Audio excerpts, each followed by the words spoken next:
world needs a few angels, and it's wonderful to know that wherever you travel in the world, you can find so many like-hearted and like-minded people.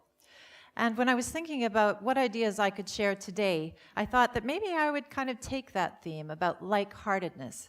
And because I've worked and lived in Japan for 30 years, I thought maybe it would be a good idea if perhaps I could bring in a couple of thoughts from Japan as well. So I'd like to do 3 things today. I'd like to tell you a story from Japan that I think has relevance for change makers all over the world. I would like to also teach you a Japanese word, which I know you've all been dying to learn.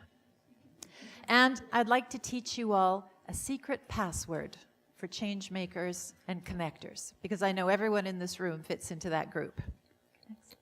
Well, I think she looks a little bit like how I felt this morning.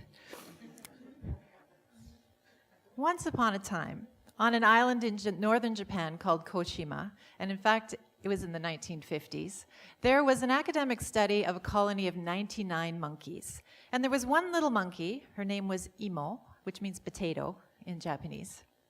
And little Imo discovered that the sweet potatoes that the scientists were feeding them tasted much better if you washed it first. So the little monkey went ahead and taught all of her friends. And of course, like in any society, it was the young ones that caught on first. And a few of them managed to teach their mothers, and a few families started to adopt it, and they were the old fogey monkeys that didn't ever pick it up at all. But what happened after about 99 monkeys had learned how to wash their potatoes? Something almost magical happened. Suddenly it became common sense. And all of the other islands around Koshima as well, and this is where it lends a little bit into the mythology, but there was almost a mind-to-mind transfer where suddenly everybody was washing their sweet potatoes. And the moral of this story is that as change makers, if you have a really good idea that has value for society, and you're a persistent little monkey, and you just keep teaching everybody you know, eventually it's going to be adopted. And so I'd like you to keep in mind the idea of being the 100th monkey, okay? I'd like to teach you this Japanese word, which has some positive and kind of negative connotations, as many words do. Gidi. Directly translated, it means obligation. But in Japan as a society, there are no relationships, there are no friendships, there are no connections without underlying obligation. And this is a good thing and a bad thing, because obviously you've all heard the term losing face. But the reason that Japanese really hate to lose face, and the fact that it's a shame-based society, is that no action that you do as an individual is limited to you as an individual. It reflects on everyone in your network, everyone to whom you owe obligations. So when a new person is introduced into Japanese society, because they don't have a track record of obligations that have been shared, which we can translate to trust, because trust is something you earn through coming through on obligations, you can actually borrow and lend. So if I introduce somebody to my network in Japan, they are going to be treated the same way that I would be treated in terms of level of respect and trust and integrity. So in a way, it's a tradable commodity, but it's based on exchanging of obligation. But leave it to the Japanese, they can even extend this concept over to Valentine's Day. And they've managed to also flip the equation, master marketing stroke, that the women buy chocolate for the men. But where gidi comes into it is that another unique Japanese invention, in March, there is White Day. The men give obligatory chocolates back to the women. So it's factored in and through all parts of society. So I'd like you to keep that word in mind, gidi. We're going to come back to it. Next, I'd like to just touch a little bit on communication. The little monkey was communicating. This is a really key aspect of making social change. But think about it. Experts tell me that you are likely to remember probably less than 30% of what I told you today, if I'm lucky. Also, new information that you acquire is probably going to take 5 repeats before your conscious mind even knows you heard it. My husband says in my case it takes 10. But if you think about how we communicate through our hearts, you all had a first impression of me within 30 seconds of me arriving on this red dot. And you're going to spend the rest of my talk weighing evidence about whether your first impression was right or wrong, right? So this is about our hearts over our minds. I think we often talk about mind over matter, but really I think the key is what matters over mind. And I think as a human species, we've lost touch with our basic instincts and with our realization that we actually have as many neuroreceptors in our hearts as we do in our brains. Just think about very intangible things like organizational culture fit. Where does that come from? There's nothing going on up here. Certainly, friendships. Why do you know 100 people, but you consider 3 of them friends? Or love at first sight. I mean, truly nothing going on up there. So, in terms of networking and connecting, I think that it's very, very important to keep in mind that you can meet a whole lot of people, but what we seek out, or who we seek out, are the like-hearted. There can be like-minded as well, but the people we connect with have like hearts. And you have to talk about what makes the difference between a contact and a relationship. I'd like to go back to the concept of gidi. I lived through the end of the world in Japan in 2011, as did every other Japanese national, during the tsunami and the earthquake and the nuclear disaster. And I went up with my family to a northern community, and we volunteered. And because there were no hotels available, they'd all been wiped out by the tsunami, we stayed at an old folks' home. And the proprietor of the elderly care facility was an 85-year-old woman named Mrs. Watanabe. And she sat down, she was hosting us. We were there to volunteer, and they were carting out food and hosting us like we were royalty. And I sat her down and I said, Mrs. Watanabe, we're here to help you. And she looked at me and she said, there have been all of these foreign friends that have come, and they go out and they dig in the muck and they get makudo, filthy, black from head to foot. They come back in, they shower, they sleep, and they go out and they dig some more. And a tear actually rolled down her cheek, and she leaned forward and she said, how do you teach that? And that moment touched me so much, and I really, at that exact moment, understood gidi, and how gidi is related to resiliency. When you have networks based on shared obligations, compassion, trust, and integrity, even in the end of the world, social structures don't break down. And my admiration for the Japanese people exponentially rose during that period.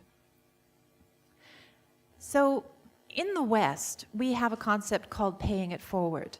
But it's a slightly lighter version of gidi. It's more altruistic, it's a bit random, and it doesn't have any expectation of a give and take. We separate the concept of giving back, and again, it's almost philanthropic. So there's some similarities, but I hope that you see the difference between gidi, paying it forward, and giving back. They're interrelated concepts, but I think they're relevant in the new world of making connections. If you look at how relationships were established in the past, it was really through communities, small networking.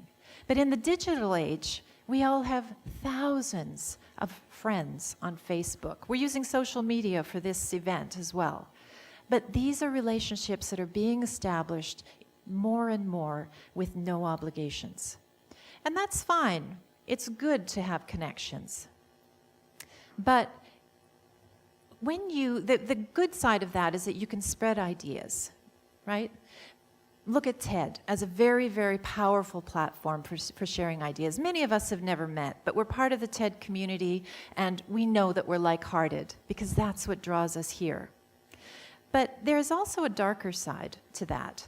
When you have no obligation, there is also often no compassion. We've never had so much information about the horrible things that go on in the world, about the strife, terrorism, the ability to attract like-hearted, but in a negative way, people together as well. And so we really have to ask ourselves, what are the implications for community resiliency? When those relationships are based on obligation, trust, and integrity, there is resiliency. What is the flip side of that equation? And I think that's the world that we're going to see emerging. So you also have to look at what is the future of human intelligence versus artificial intelligence. As we know, if there's any Trekkies in the group, Mr. Spock demonstrated many times to Captain Kirk how logic does not necessarily rule over heart when decisions need to be made. And I think that there is a big difference between making heart-based decisions versus mind-based decisions. As we enter the age of big data and analysis, the ability to make quantitative analyses and decisions based on very logical, factual, monetary reasoning is immense. But what is the role of the heart? Because we know as we look around the planet that sometimes making more money, being more profitable, serving the economy instead of the planet, while being logical from a big data analysis perspective, is just not right. So I think we need to hang on to our knowledge that our ability to think with our hearts is a very, very important skill. And we also have to apply that to sustainable leadership. So what does that really mean? When we're connecting in a globally diverse world, gidi requires that we share the burdens of others. Knowing about their burdens isn't good enough. Without sharing some obligations with them, we cannot make a difference. Technology offers us an opportunity to blur the lines and create a borderless society. We need to leverage this as an opportunity, not as a means to become numb through over-information about what's going on the other side of the world. And I think that in terms of the 100th monkey, we have to persevere. We have to be tenacious. We have to know when the right ideas sit right here. And even when they're not logical, we know right and wrong. We know what makes us stressed. We know what makes us feel bad. And this is the decisions of the heart that we need to learn to listen to. Gandhi taught us that it's the small things for which we'll be remembered. It's not about being important. And I was wondering, if you put a face on all of these ideas, what would it look like? And actually, a good friend of mine, Japanese artist Shugo Nakanishi, put a face and grew a character around the idea of generosity and hearts that connect. And he believes that this little character, Funyabo, lives in each and every one of us. And I'd like you to think about this as the supercalifragilisticexpialidocious of the New Age, okay? So if you think about what is the secret for connecting in a heartful way, it's about being the 100th monkey. It's about thinking with your heart as well as your mind. It's about seeking out the like-hearted. These kinds of gatherings are essential for social change because we can share and weigh and measure and judge whether our values are sitting in the right place. It's about exchanging gidi freely, and it means paying it forward generously as well as giving back. So when Shugo developed the character of Funyabo, he did it when his son was born. His son's name is Nobi, and his hope was that this would be a spirit that would fill us all, that we can share and exchange. So I would like to, with your permission, adopt it as the connector's password. And I know that unless you hear it 5 times, you're not going to remember it. So would you all say 5 times with me the secret password? Funyabo. Funyabo. Funyabo. Funyabo. Funyabo. And there you have it, the connector's password. So please spread the word. Thank you.